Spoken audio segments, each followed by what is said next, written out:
I had a period of, when I was about 18, 19, I went to a writer's workshop in Canberra at the ANU, and I was told my poetry was too racist. And of course it was all middle-aged white people there, and you know, there's this teenage girl just come out of regional Western Australia living in Canberra. What that actually did was stop me for 20 years going to any writers' festivals or being involved in anything like this. And but what it didn't stop me from doing was writing. So I continued writing, but I would never ever go back to a writers' festival, a writers' group, after being attacked in such a way and having to question myself about someone else's interpretation of my words. But when I finally got back there, I haven't stopped.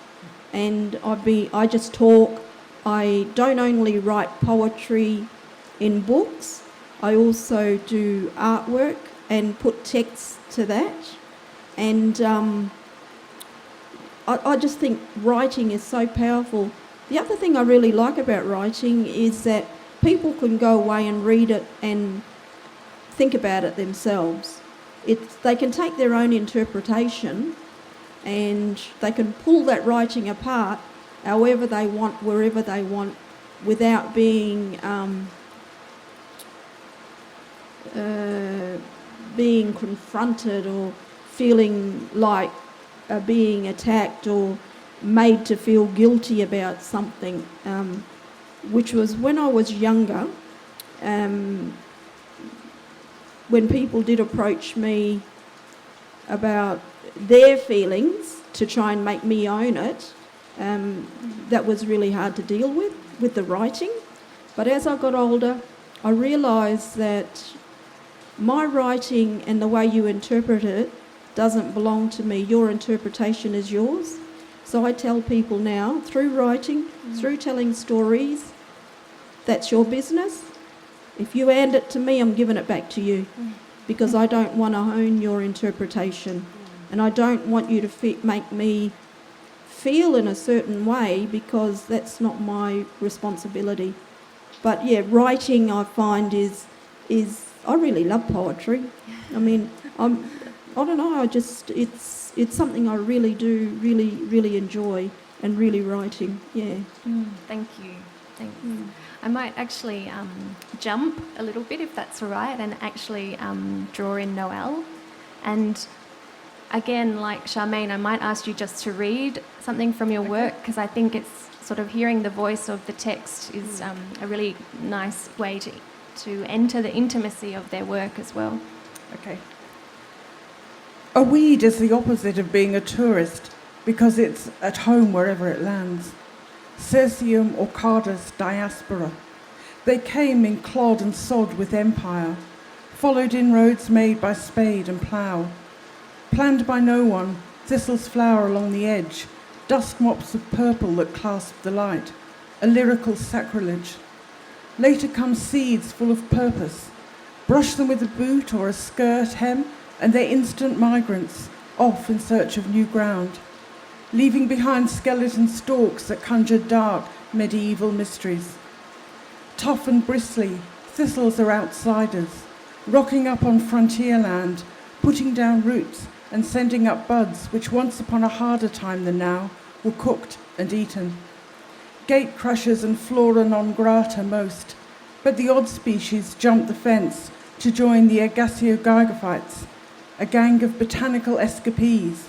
The word, Agassiogygophyte, was devised by Swiss botanists in the early 20th century, along with a heap of other polysyllabic terms cobbled together from Greek stems and prefixes, to make the business of classifying alien species more scientific, or at least sound more scientific, than weeding out or extirpation.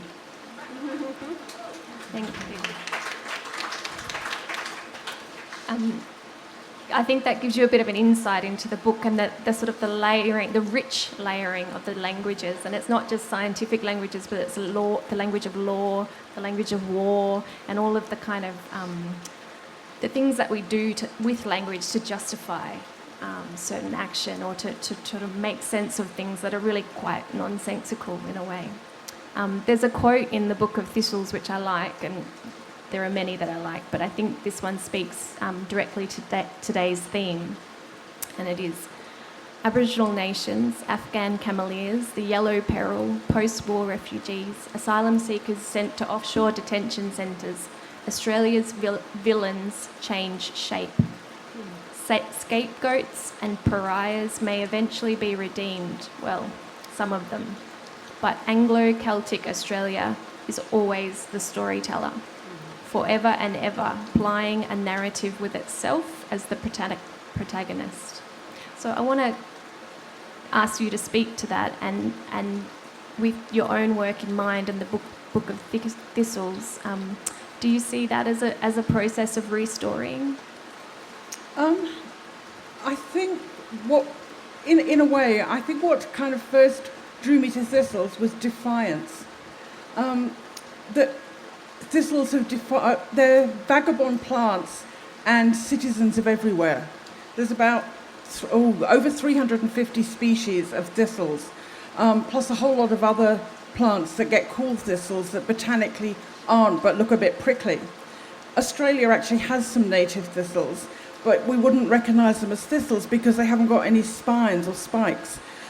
Because when they were growing here, there were no hooved animals, so they didn't need prickles to defend themselves against hooved animals. And in fact, the plant we call Afghan thistle is actually a West Australian native plant, and it's not botanically a thistle, it's more closely related to the potato. I think it was that defiance that drew me to thistles, that sort of vagabond nature and citizen of everywhere, and that thistles have defied containment. They've defied the law, they've defied farmers, gardeners and municipal authorities' attempts to get rid of them.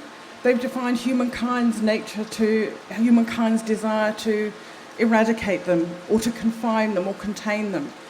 And I find that defiance extraordinarily exhilarating, that it opened up a whole range of possibilities for other voices to speak and be heard.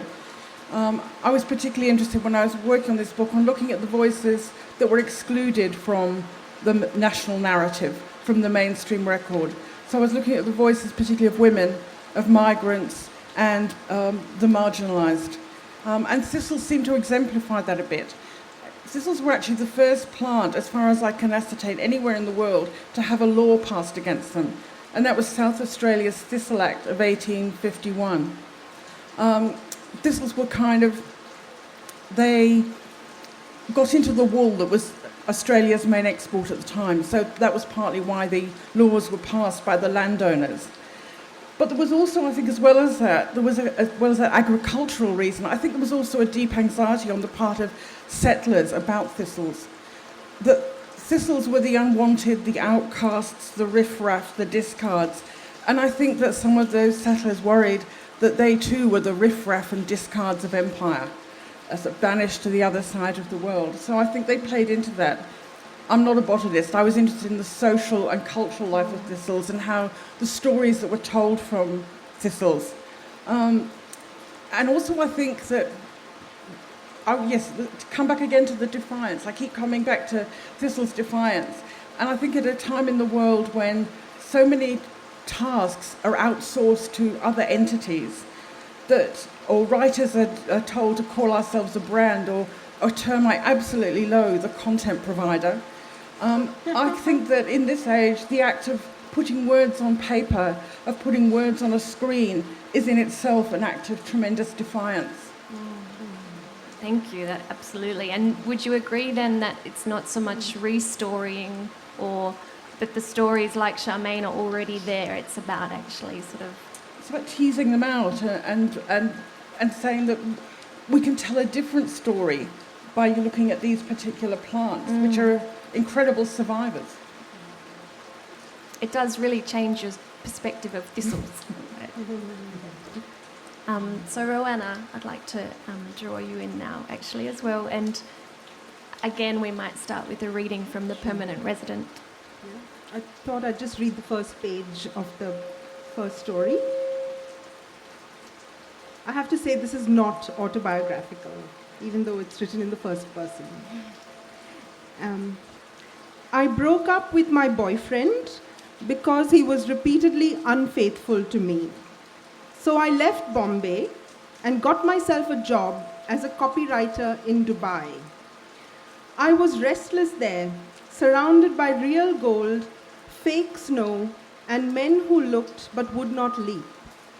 One day, running late for a meeting with my Uncle Joe, I rushed into Cafe Eucalypt on Sheikh Zayed Road to get my coffee. Before I knew it, I tripped over a man tying his shoelaces and heard the heave of his body insisting on an explanation. "I'm so sorry," I said in the scree of that afternoon. But the second I looked at him, I was not sorry. I was light as an epiphany. His eyes were open upon me, and in his gaze I saw a meadow of daffodils, offering respite from a blissless solitude. Beside the lake, beneath the trees, the place, it seemed, was open to consideration. Wordsworth would not have approved, but I held my breath for the future. Thank you.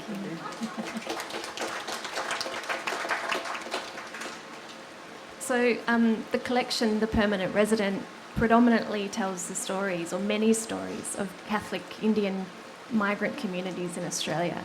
Is there an intention behind that sort of, it's specific and then multiple at the same time? I mean, is there something particular about the Catholic community in that way? Yes, very particular. I chose to write about the culturally Catholic community in Sydney for political reasons, because I grew up Catholic, but I have been very publicly critical of the terrible sins of the Catholic Church. I'm certainly not an apologist. I'm not a practicing Catholic anymore, but that is also my home. That is where I grew up culturally. It was the kind of community that I knew from the inside and the outside. But also politically, it's the cultural periphery of India. India is, particularly with the current government, which many have called fascist, they are proponents of Hindutva, which is a kind of violent Hinduism. Now, the Hindu religion is called a way of life, and it's beautifully diverse. For those of you who know about Hinduism, it's a glorious, multifaceted, brilliantly diverse way of life, but the current government just has narrowed their version of Hinduism to be the only version of Hinduism. And I suppose one of the things I was trying to do was to show that actually there's a different way of being Indian, just as there is a different way of being Australian. So this is very much an Indian perspective, but it is very much an Australian book. Just today I booked a tour to go to Uluru, and I didn't have to say my nationality, because they usually write what nationality you are, I suppose. So she gave me the printout of the receipt, etc., and it said nationality Indian. And I said, "Oh, actually, I'm Australian now. I have an Australian passport, but don't worry, I also claim to be Indian, so I'm glad you wrote Indian, it's fine." But it just kind of goes to show this idea of reimagining what it means to be Australian, which is what one of the things I was trying to do with the book. And just with what Charmaine said, it's not about restoring it, but it's about, there are these stories that are already there. It's about listening and illuminating what's already there. What Charmaine said so beautifully. For me, it's very much about restoring. It's very much about reimagining, because I come from a place where I was brainwashed about what it means to be Australian, right? Australian meant Bodyline and Kerry Packer. It meant Foster's for beer. Yash, growing up in India, you would agree. It meant Bob Hawke. It meant, blonde white people on Bondi Beach, and then the Opera House. So for me, coming here, and my relatives who come to Sydney particularly will say, "Oh my God, where are all the white people? There's so many Asians." What do you think you are? It's like this whole, we have imagined Australia in a particular way, and that's deliberate. It's because that's the story Australia projects of itself. And that's the story Australia tells itself. And so for me, it's very much a process of reimagining and restoring in different ways. And I don't claim to be able to change the world with a book. I mean, I wish literature could change the world, but certainly offering a different perspective. And as Charmaine said, it's up to you, to take it and to do what you want with it. But certainly the aim is very much to reimagine what it means to be an Indian and very much what it means to be an Australian. I mean, as a reader of your work, I confess my own kind of inaccurate conflation of Indianness with Hindu culture. So it was a really necessary read for me in that way as well. And what I love particularly about your work is the intricate details and the ways in which the layering of the kind of textures and the colours and the fingernail polish or the music that's playing or the smell of the food, the ways that those kind of details are really actually is what reflects both the difference of people's experience but also the similarities. And I think is there something particular about the short story or about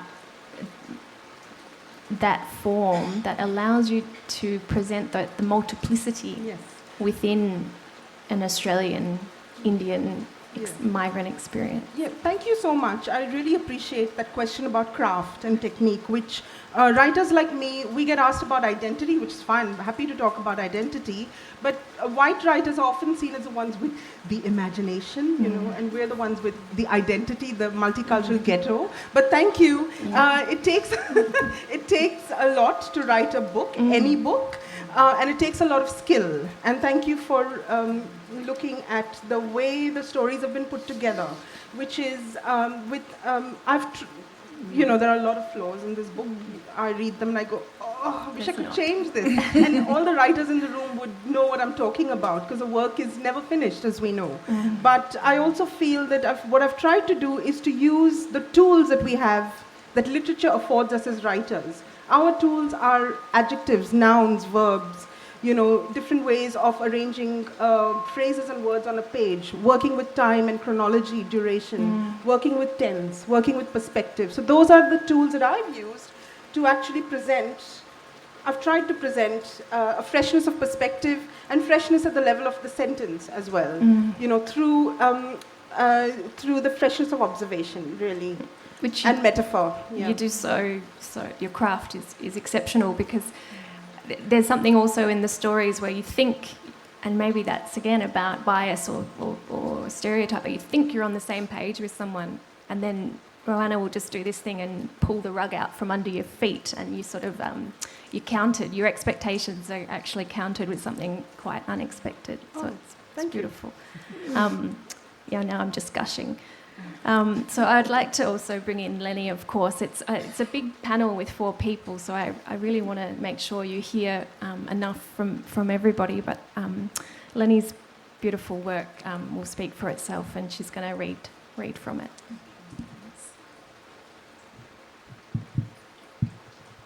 I'm going to read a poem that Kate suggested, which is great, because there's a few in here, so thanks for suggesting this one. So this poem is sitting when Bertha Strello has been living in Jay Creek for some time, and she's learning what it is to be in an environment and a country that is completely unfamiliar to her. It's called Walking East. The old woman from the camp told me which way to go.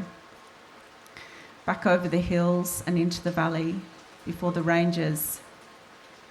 You mustn't go. She said all of this with a point of her finger, a flick of the wrist. So I head east, along the road, talcum dust coating my shoes. Above, an eagle floats in wide arcs, its shadow shape frozen still against the sky. And at the road's edge, golden spiral flowers drip with honey and glisten green after rain. As I walk, red dust clouds bloom, lifted from a car on the horizon. Off the road, hills dip like the small curves of a woman's back. Orange grasshoppers fly from the spinifex with each step. As the sun shifts in the sky, falling to the west, the shadows stretch long from the hills. I try and imagine this country in 10, 15, 20 years and fear only the jagged spine of the mountain range and the pattern of the travelling sun will remain the same.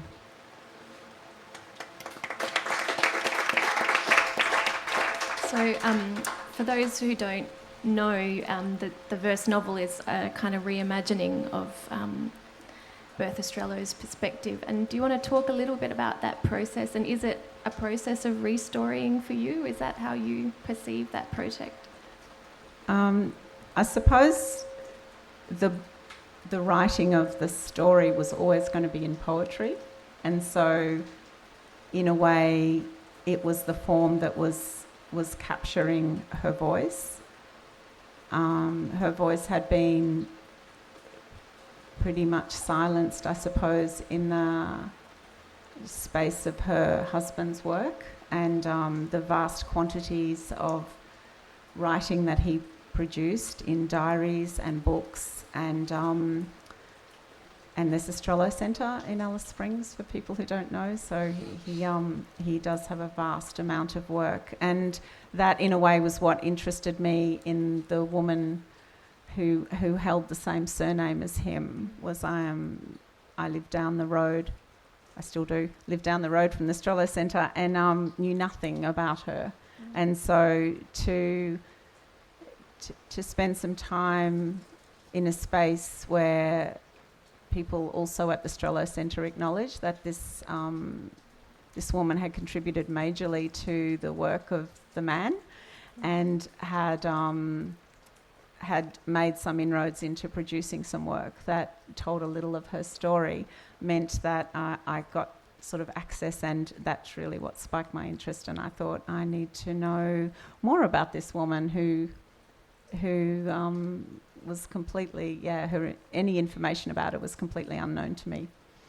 And I love, I happen to know a little bit about your story, but I wonder if you could talk about how you first encountered Bertha and walking into the museum on the rainy day? Yes, it was a rainy day. Nice, hey. So it was the summer holiday. So it was summer rain, which was always delightful, not quite as cold as today. And the children, so this story's been going on for a while, because the children were at home, and it was school holidays, and they'd been inside for a while, and so they all decided they needed to wear their gumboots and go up the road, stomping in puddles and stuff. And so to get them out of the house, we went up to the Strello Centre, which has also housed a whole lot of museum pieces, lizards and snakes and things, stuffed animals, I suppose. And in one corner, right at the very back, beside, so there was information about Ted Strello and also his parents, Carl and Frida Strello, who had been missionaries at Hermannsburg for many years. Was these panels about Bertha. It was called the Desert Honeymoon, and they'd taken photos, or there was photos there that had been reproduced around her, the story soon after her marriage, when she came up to Central Australia and travelled across towards Uluru and the Petermann Ranges with Ted, and became very unwell after a miscarriage. And that was it. And I went home and I thought, oh my God, that's amazing. You know, that's this incredible story of this woman. And that was sort of it. There was just these pictures of her on a stretcher on the side of a camel. And so I started writing then a whole lot of poems, just because that seemed to be what came. And I kept writing. I found out more information about her, and then I did a PhD. It's amazing how for each of you in some way, like the story kind of sneaks up on you, or kind of captures when you. you're least expecting it. Yeah, and the journey that you go on with her. I heard you mention before that actually now you consider this book Bertha, or it's sort of her poem. She's gone on her way now. Yes, which is such a beautiful relationship to have with it, your work. Noëlle, maybe you'd like to speak to that a little bit, because I think the encounter with the thistle is a similar sort of, similar but different encounter quite physically with thistles back in England, and then what was the journey that you went on? Yeah. Thistles are found in every continent except Antarctica, so they're pretty cosmopolitan, which is another plus in their favour, as far as I'm concerned. But the thistles that were legislated against in South Australia and then Victoria and then Tasmania were all imports.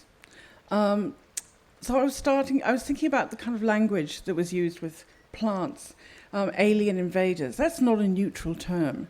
And I actually came across a headline from a Queensland government body, it's from about 2008, that said, alien invaders swamp Aussie battlers. And it was actually about non-native species competing with native species of plants. But I thought the headline was so emotive. So that sort of first caught my attention. But also I'm a great believer in what the American historian Robert Darnton advises is follow the richest run of material wherever it may lead. So once I started pulling at the thistle thread, it started to take me to all sorts of places, to the Argentinian pampas, because there, like in Australia, thistles were growing much bigger and much more densely than they were in their native countries. So that was also fueling people's terrible anxiety about thistles. You sort of get almost an image at times of the sort of day of the Triffids, these thistles sort of marching in to overtake sort of European settler civilization perched on the edge of Australia, of the continent.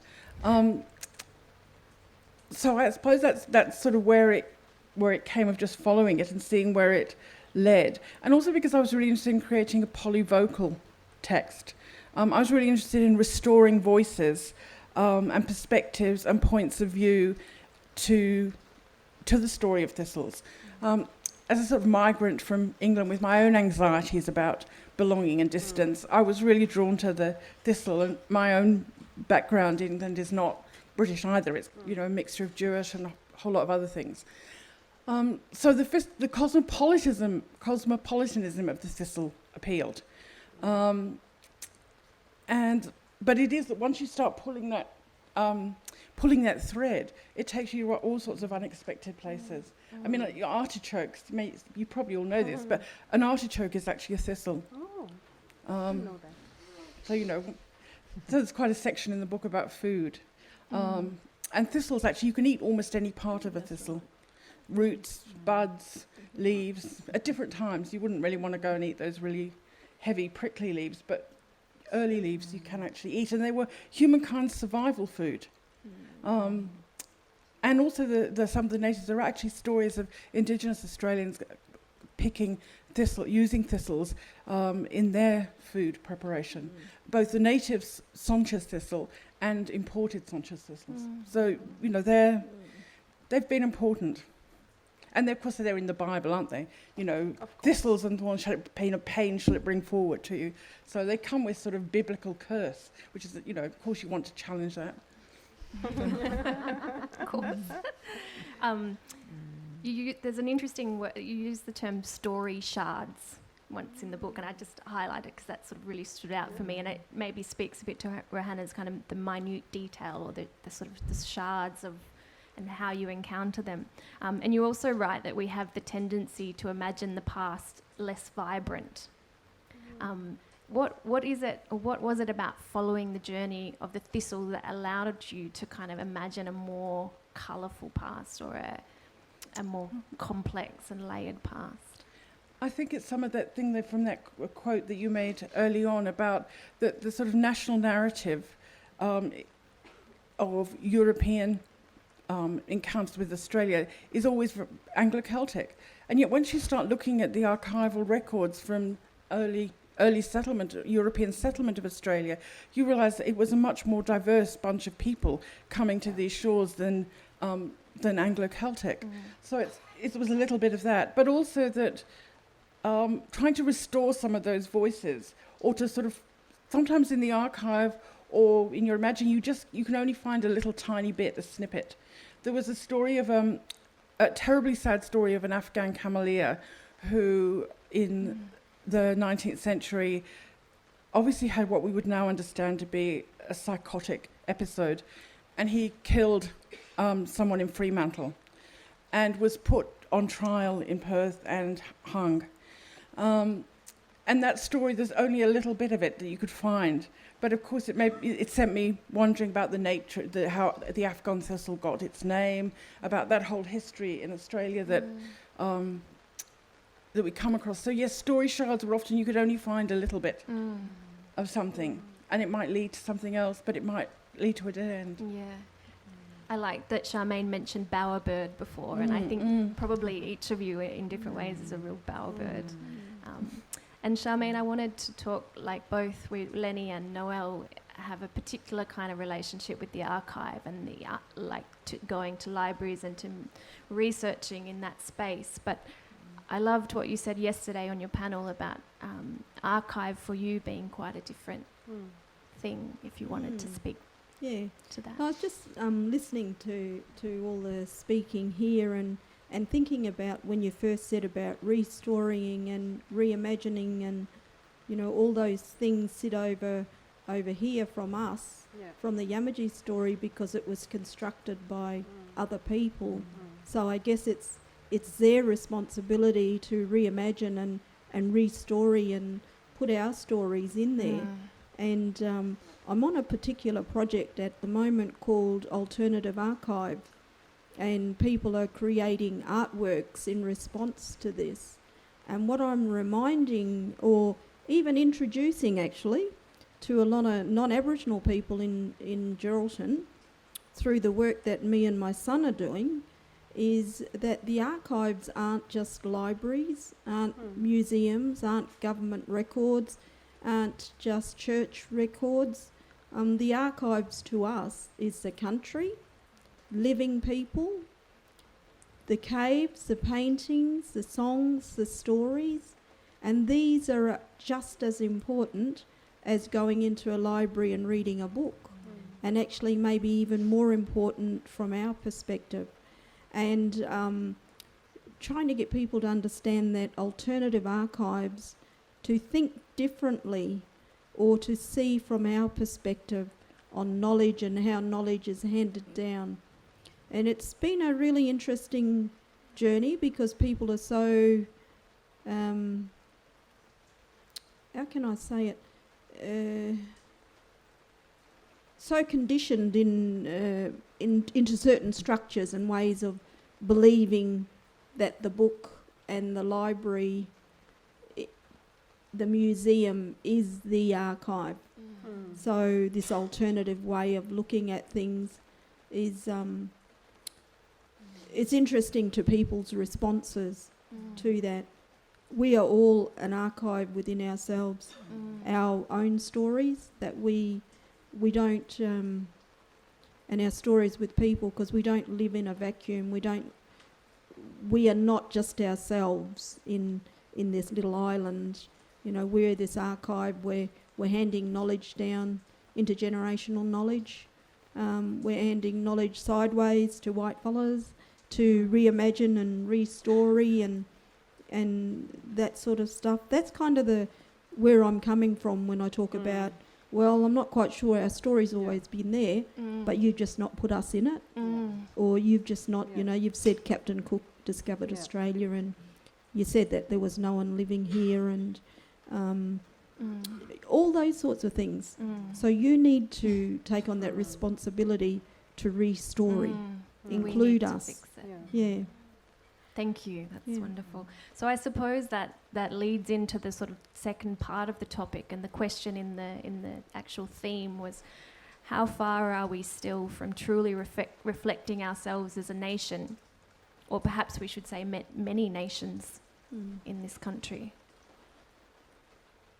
Roanna, do you want to I think as a previous panel, the end of the previous panel, they said that actually it's really premature to say that, that we have kind of made our peace with colonization, etc. Yeah. And as an immigrant, as a first-generation immigrant, I'm completely a beneficiary of indigenous dispossession. I'm not white, but I'm certainly, and I am a colonized subject as well. Like, we shared the same colonizers. I think it's just that we had more people in India to resist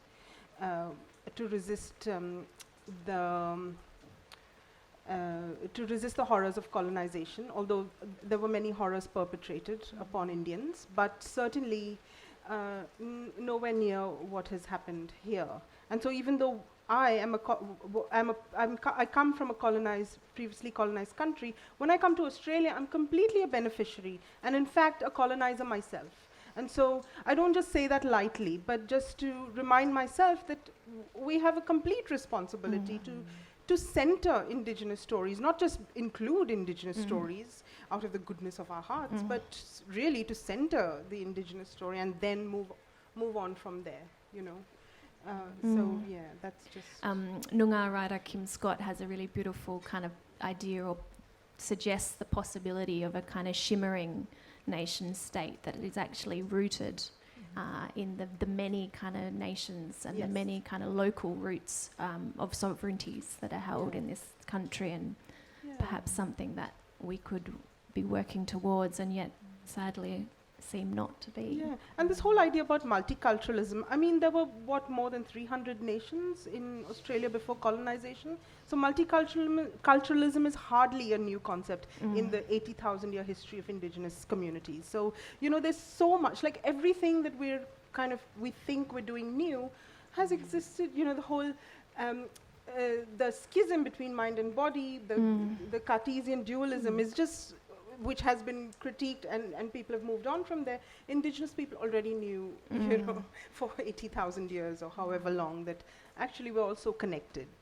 We are in the stars as the stars are in us, and in the trees and in the rivers. And so all of that knowledge is, that multiplicity has already existed, and it's about what Charmaine has been saying, you know, for indigenous storytellers and indigenous people, it's hardly about restorying, you know. It is, the stories are already there. It's for us to take responsibility to see, actually, that is the center from which we all have to move on and move towards first, and then move with, I suppose. Yeah. Thank you. So what is the role then, do you see, of the audience then and readers to take up the responsibility and the challenge? I mean, once you put your work out there, I suppose it is out there, like you said, Charmaine, and people do with it what they will. But is it really that it's like it's not being listened to, or is it not being heard? Is it about actually bringing those voices to the surface with things like the Multicultural Award in the Literary Prize, or is it about panels like this, or is it about how are we increasing the readership and taking up the challenge in that way? Anyway. It's just like, I guess, what the previous panel were talking about. It's first of all education. So indigenous texts have to be on every syllabus. I mean, there are a lot of issues and problems with India, but one thing that the Indians do well is language. You know, we're taught... I had to learn formally for 10 years 3 different languages. Yash, who is in the audience, would have a similar experience. But here, that's a whole completely other conversation. But teaching indigenous languages, indigenous books on texts at various different levels of education, I think it has to start with. But before all of that, the story has to change. You know, it is at the level of story that has to change. The reimagining of what it means to be Australian. Thank you. You know, I think Australia's still got a fair way to go. Absolutely. And it's like, I have hope in the younger generation, because I think they're a bit more critical in the way they look at things, and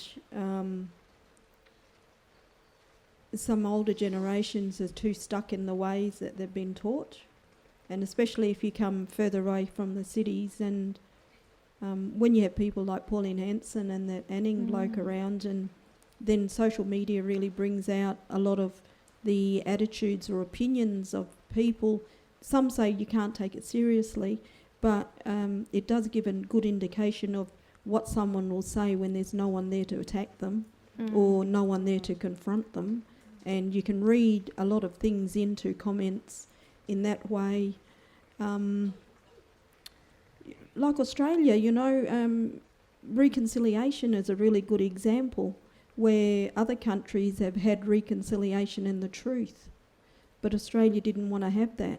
They just said there's reconciliation and they didn't want the truth. So how do we get to talk about the truth? Like the massacres and the truth on this wasn't terra nullius. I know it was overturned with the Mabo decision and that was done a whole lot of things, but there's still a fair way to go in thinking and dismantling. There are many of us who believe that colonisation's not over, that we're still moving through that process. And adding the truth and truth-telling to stuff helps with that and helps with the way we look at and for people to own our story as part of their history as well. Not just us Aboriginal mob sitting over here, Yamaji's over here and the Wadjabala's over here, and the two only meet at the banks and the shops or something, because you have to use those systems, but to own those stories as well, to own what happened to the people, the disgusting things that happened all over Australia, and the cruel. So you have to feel, there's some sense of guiltiness that people have to feel, and sadness, all part of healing. And some people don't want to, where I come from I'm talking about, some people don't want to tackle that, it's just too hard. It's easier just to live over here. I lecture medical students when they come into regional Western Australia to try and encourage them in public health to stay in regional or rural. And sometimes I'm the first Aboriginal person they've met outside Perth. And their limited knowledge is just astounding. But also they give me hope because they like to question and pull apart. The one thing is, we can put out our books. This is the only way, these sorts of events, that will show if there's any attitudinal change. I have no idea. I have no way to monitor attitudinal change in the way people change their attitudes. And it's only by producing these stories that we do and embedding all sorts of... You got me thinking about thistles all the time now, because we've got boxthorn. So I'm just sitting here thinking about thistles. But, you know, it's that sort of thing. How do you encourage? It's surely about curiosity too, because I think that's really what I love so much about all of your work here, is that it's that sparking of curiosity and sort of go further, reach further, be uncomfortable, try and go a bit deeper with everything that you encounter, everything that you learn, everything that you read. To actually have the curiosity to take it further. And that's why I really love these sorts of events and these sorts of audiences, because, you know, I have no idea what you're thinking, but I do know that something's made you sit here to listen to people's stories and people's voices, and that you're maybe tackling, the audiences are maybe tackling something that was at their kitchen table as well. I've met lots of students and non-Aboriginal people, younger ones who had really bad attitudes about Aboriginal people, about Yamaji people, and then after talking with us and with a group of other people, they've busted out crying because their conflict within themselves and being loyal to what their grandfathers told them, to having their own mind and going in a different journey and stepping away from tradition, has been really inspiring, but it's been really hard. I can see it's hard, just like it's hard for us when we have to go outside of our community and do things. So we've still got a long way to go, but at least we're having these conversations. Yeah, and I suppose it's about recognising the remarkable kind of work that goes in behind the production of a book as well, and to actually the incredible work that each of you have done to offer something to the reader is quite a remarkable thing. It is. Like Leni said, 10 years or, you know, the upbringing of your children in relationship to that work as well. And Noëlle, I know it's your work is so much about the relationship that you have with your parents as well, and how that journey of the thistles is also entwined with their journey and your relationship with them as well. So thank you, really, for the work. Roanna, I just want to come back perhaps to the craft or to the text itself. And you actually said somewhere I read that you begin with words that are pleasing to you. And that really sort of interested me, because I think, and I think that's perhaps quite different to Leni sort of encountering an image, although poetry is always then about words. But how is that process for you? Thank you. I always start, every single story has started with a collection of words on the page that sounded good to me or looked good on the page. And so from that point, the story has moved forward. So for me, it always begins with words, not with character, not with plot, not with image, but just the words on the page. And then, of course, you know, because of my political, I guess. Speaking of words, my mind has just gone blank and I can't find the right word. But because of my political sensibilities and because of my belief in social justice and transformation, I am in working towards social justice and transformation. Then the story flows on from there. But really, it starts with words on the page. Which is really kind of remarkable to me as well, because your characters seem so fully formed and so sort of real. That's a beautiful thing to to start that's with because words. I'm a hypocrite and I can see those hypocritical tendencies in my characters, and I can have compassion for their hypocrisy. And so I'm able to kind of make characters complex, I suppose, because Absolutely. I can see myself, even though this is not autobiographical. Well, no, it couldn't be, because you can't possibly be all of those people. Is that different for you, Noëlle? Is that also how you sort of enter a text? Or is it sort of the research or someone else's words? It's a sort of, often I'm interested in sometimes that slightly specialist language. I like words that are important in one language but are inherently untranslatable. I've got quite a nice little collection of words that sort of exist in one language and you have to use several words. Or, you know, for example, like Polish has enormous numbers of words for melancholy or sadness, particularly melancholy, and different gradations and shades of melancholy.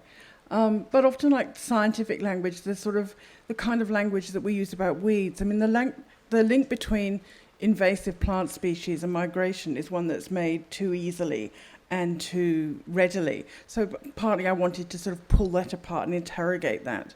But the kind of language, I mean, I came across a word I'd never really come across before, which was extirpate. It's not a word it means to kind of exterminate or get rid of. So there were lots of words about killing, in fact, with thistles. I mean, if you Google thistles, it comes up with a whole lot of stuff about how to get rid of them. And also that words of being weeded out. What did it mean to be, you know, there's that thing in, I'm not sure if it's what does it mean to be weeded out in 1930s Germany? What does it mean to be weeded out, and how readily we use that? So, yes, I mean, I always start from languages about how did that term come to mean that? What does that mean? What are the other meanings of it? Because a lot of language has more than one meaning. So I start with words too. And you do things with words in really interesting ways. I like making up words too. So many words in there that I sort of had to read a number of times. I'd never encountered them before. Leni, I suppose poetry, it's about the encounter with Bertha's story, but it's also, your poetry is so much connected to this place and your relationship with the country. And how did telling Bertha's story also allow you to tell your own story in relationship with this place? I've thought a lot about this, because I think if I'd just arrived in Alice Springs and then 5 minutes later read something about Bertha, probably the whole thing would have just slipped past me, in fact. But something someone has said today about just this sort of this thread pulling at you was that when parts of her story became evident, I realised that she had travelled through country that I knew intimately and visited places where I'd spent a lot of time working and had knew many Aboriginal people from that area, and so the country was familiar and the sound of the language from that country was already familiar to me, the look of the country. I've watched the country change. Interesting, you're talking about weeds and things looking different over time with the introduction of buffel into Central Australia, which was certainly around when I first came. Oh, there's a fly. And flies. But over the time that I've lived here, 35 years, the country has actually changed in its look. So I thought a lot about that too, that the country that Bertha looked at in 1936 was a different looking country to the country that I was looking at, but ultimately also the structure of the country has remained unchanged in some ways. It's changed a lot and has changed not at all as well. So yes, it's I had to know the country, understand a lot about being in place, and having spent a lot of time in places like Docker River and around Uluru and even south into South Australia in Pipilajara, and just knowing people from that area meant that I actually could think about how this white woman, this stranger, could have felt about that country too.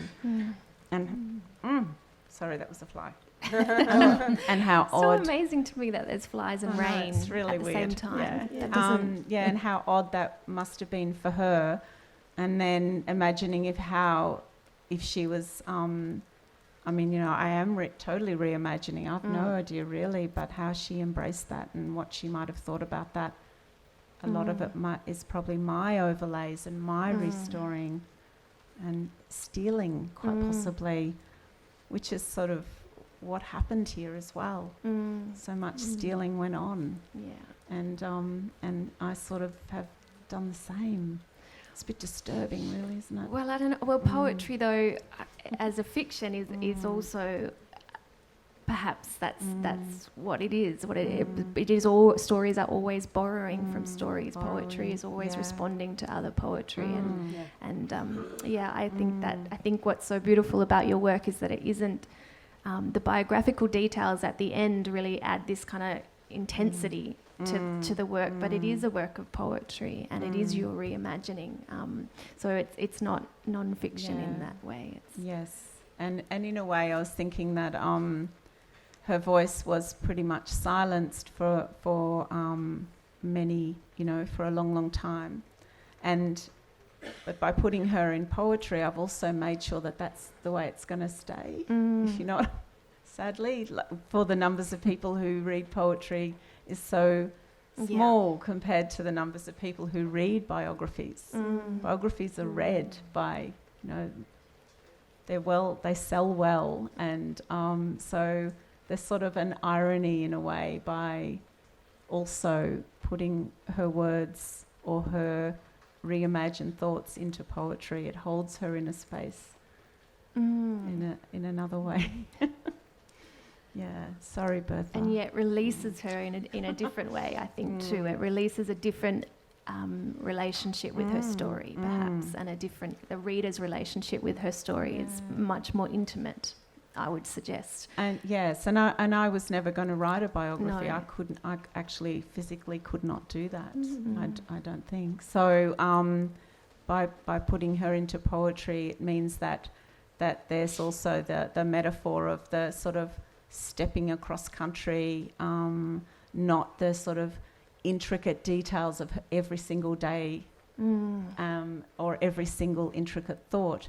It's like hopefully a soft stepping across the country and a showing or a restoring, so that people who don't know the country and haven't had intimate experience with the country get some sort of picture of what this might have been like for her, walking across a country that she was learning about and learning to understand and learning to love very deeply.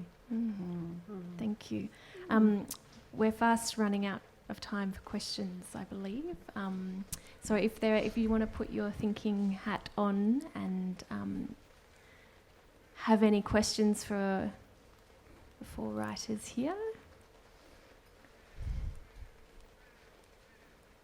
Come on, there has to be some question. I can keep asking questions, but someone must be stewing on something. It's just such a kind of broad array of fabulous writing, so you can ask a question to one person or to all of the panelists.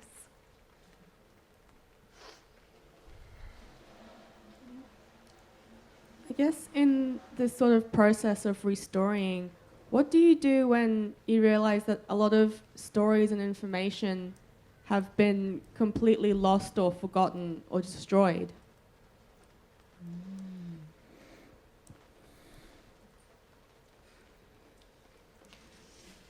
I think sometimes that might be where you have to enter the realm of the imagination or speculative history, and perhaps that's one of the places where fiction and non-fiction might meet. You might be able to... Different perspectives can come from fiction, so maybe if the record only has a tiny little shard or fragment and the rest of it has been lost, maybe it's an act of empathy and imagination to say, well, I'm going to try and tell what might have been, that story might have been. And it can only ever be speculative. I was thinking exactly the same, that a shard or just a thread, that idea of a thread can help you sort of move into a space that can be quite surprising and can open up into something else too, so that you are in the space of fiction. Then you're reimagining. Yeah, no, that's really difficult because in Geraldton in the 70s, the native welfare records got burnt for a lot of the stolen generation people, and that caused a lot of trauma and grief. So having to go and find, rather than speculating, talking to other people who got memories and talking to others who've been through similar situations, to get the stories of maybe your relatives and stories that's handed down. But it's very hard. There's a lot of sadness around when stories are lost. But with language, we always say that language is sleeping. We don't say language is lost. Some things and some stories are waiting there for the next generation to pick it up in some way, to bring it back up to the surface. Yeah. That's nice. If there's not other questions, I might actually ask each of you to just sort of briefly finish with perhaps, I know the journeys of works are never over. Noëlle and I were talking about how you can only ever keep following thistles wherever you go. Thistles will always follow you, I'm sure, just as Bertha is sort of on your journey, Leni. But what's happening? I know your work. Charmaine, what's coming up next for you? For me next is I've responded to a series of letters that my mum wrote to me 40 years ago, and I've responded in poetry and in letter form, and that'll be a publication out with Cordite soon. It's been a very interesting journey because my mum finished school at 12 and had to go to work, and she wrote all these letters because I left her, and then at 17 I decided to move to the East Coast because that's where I got a job. And I carried these letters around all over Australia with me, thinking of one day I might do something with them, or just because they belong to my mum, they were like treasure, like gold treasure. And that's the next publication that's out. But in saying that, I've already started writing. That's written. It's just waiting to be printed. Because I'm doing an autoethnography, I'm writing about my life as a young girl leaving a small rural town of 600 or 500 people, and then ending up sitting on a stage like this as we are today. And so that whole journey of coming from a community with mainly all Aboriginal people to learning to talk like this. And a lot of my writing, I write for my mob. I don't use technical English because I don't have a really strong respect for the English language because of what it's done to my grandmother and my ancestors' language. So I'll use what I have to use, but I won't use it in an academic way that only academics and people who can understand words without having a dictionary and thesaurus next to them thing. But that's my next journey. So keep an eye out for that. And it's just more writing, and it's a move away from writing about mining and writing about these other things. It's moving into the next layer of writing about the journey of this young Aboriginal girl and her family, and the things that I will share, which was a process within itself, because you've got to be mindful that you don't own every story. If your family's part of it, they got a say too. And if you've got a good relationship with your family, you don't want to upset them. And that's the way I think. And so that was quite a journey for that as well. But thank you very much for the opportunity. Fabulous, thank you.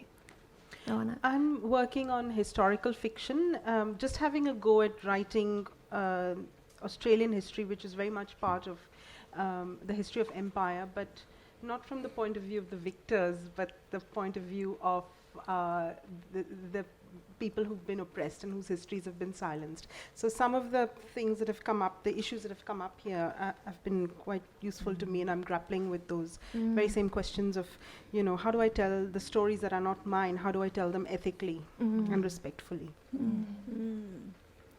I'm working on two things. One is for ABC Radio National, and it's a biography of a street in the neighbourhood in Sydney I live called Experiment Street, which was partly it's that name of that street that appealed, but it's also that it was an old working class part of Piedmont that got demolished in slum clearances in the 30s, and then developers in Sydney sort of have run amok. So, and that's going to have a bit of fiction in it as well as non-fiction.